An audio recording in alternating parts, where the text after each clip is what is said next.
I am proud to be a Belizean, but I'm also proud to be an American. I was born in Belize, but I have my U.S. citizenship.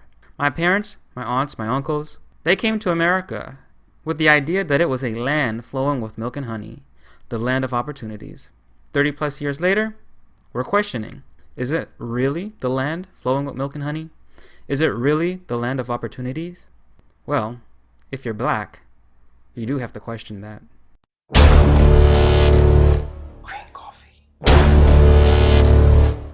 So Belize is a diverse nation, but typically the people are considered black. However, in America, it's kind of tricky because being African American and being black is different depending on where you're from.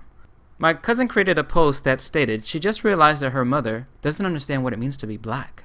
So I responded to her and said that, well, that's probably a good thing, because if she does not know what it means to be black in America, then she could not have taught you the stereotypes that comes along with being black in America. I have a friend who says that most people who come from the Caribbean, they don't like to associate themselves with being black in terms of African American. Whereas I have no problem with that. I'm technically not an African American, but you can call me an African American because my entire family is black. I might have light skin, but I grew up in a culture that was, well, American and black. So I can relate to what it means to be an African American. Anyways, reflecting on my mother, she came to America with the idea that it was a land flowing with milk and honey, a land of opportunities. Well, she quickly realized that there was no milk and honey. In fact, America was more like a cocoa desert, the unsweetened kind. And much of the people relied on government-produced milk, which was either cheap or free. And your access to sugar was based on your socioeconomic status. So my mom came to the US with nothing. And with time, as she was able to gain a little, she was able to bring over my brother, then me. I came to the US when I was 7 and we lived under the poverty line.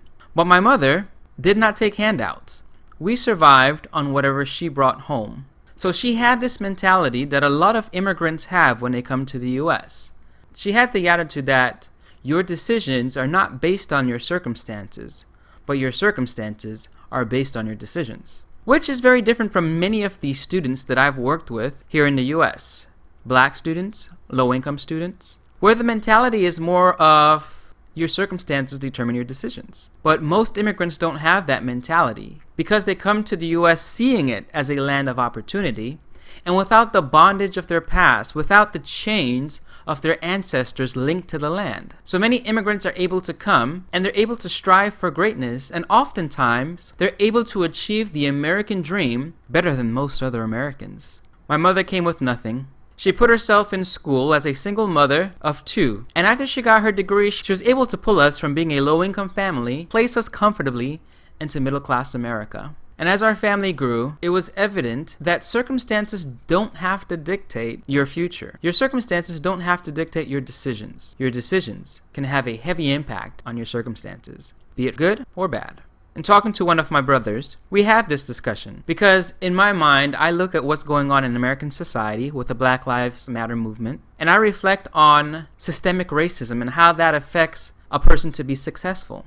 And I can clearly see and understand how systemic racism keeps much of Black America down and keeps them away from success. And my brother has the mentality more of your decisions determine your circumstances. And although both viewpoints are true, it is important to understand how psychology plays a role in it all.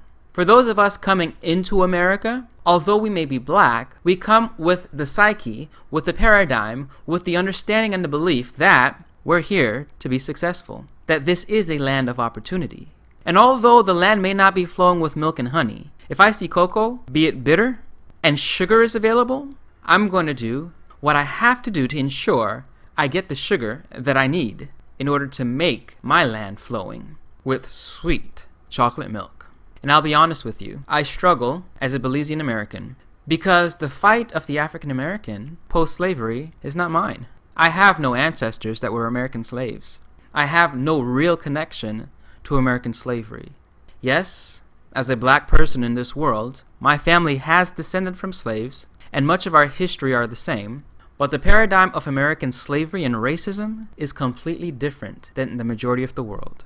Those of us in the Caribbean were lucky because after our oppression ended, the land was given back to us. But for African Americans, they have not been fighting for the land, but just equality.